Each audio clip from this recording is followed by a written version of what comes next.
নমো ভগবতে বাসুদেবায়। শ্রীমদ্ ভগবদ গীতা দ্বিতীয় অধ্যায় সাংখ্যযোগ 23 নম্বর শ্লোক। নৈনং ছিন্দন্তি শস্ত্রাণি নৈনং দহতি পাবক ন চৈনং ক্লেদয়ন্তব্য ন শোষয়তি মারুত। অর্থাৎ আত্মাকে অস্ত্রের দ্বারা কাটা যায় না, আগুনে পোড়ানো যায় না, জলে ভেজানো যায় না এবং হাওয়াতেও শুকানো যায় না। ব্যাখ্যা। এখানে ভগবান শ্রীকৃষ্ণ আত্মার একটি সুন্দর ব্যাখ্যা উপস্থাপনা করেছেন, যেখানে তিনি বলছেন যে আমাদের এই আত্মা যা জীবদেহে বসবাস করে ইহা শাশ্বত এবং একে কোনো অস্ত্র শস্ত্র দিয়ে কাটা যায় না, আগুনে পোড়ানো যায় না, জলে একে ভেজানো যায় না এবং হাওয়াও একে শুষ্ক করতে পারে না।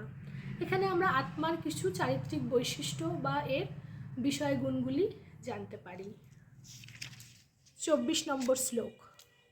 অচ্ছেদ্য অয়ম অধ্যাজ্য অয়ম অক্লেদ্য অশস্য এব চ নিত্য সর্বগত স্থানুর অচল অয়ম সনাতন। অর্থাৎ এই আত্মা অচ্ছেদ্য, অধ্যাজ্য, অক্লেদ্য এবং অশস্য। এটি চিরস্থায়ী, সর্বব্যাপী, অপরিবর্তনীয়, অচল, শাশ্বত এবং সনাতন।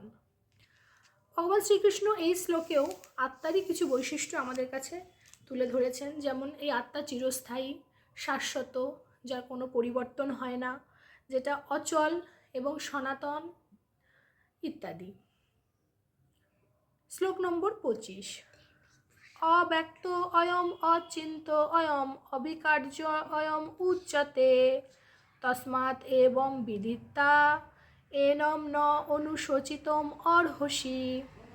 অর্থাৎ এই আত্মা অব্যক্ত, অর্থাৎ একে ব্যাখ্যা করা যায় না, অচিন্ত, একে চিন্তন করা যায় না এবং অবিকারী হলেও সনাতন স্বরূপ অবগত হয়ে দেহের মধ্যে এই আত্মা বিরাজ করে। আর এর জন্য হে অর্জুন, তোমার শোক করা উচিত নয়। শ্লোক নম্বর 26। অত চৈনম নিত্যজাতং নিত্যং বা মন্যসে মৃতম তথাপি তং মহাবাহো নৈনং শচিতুম অর্হসি।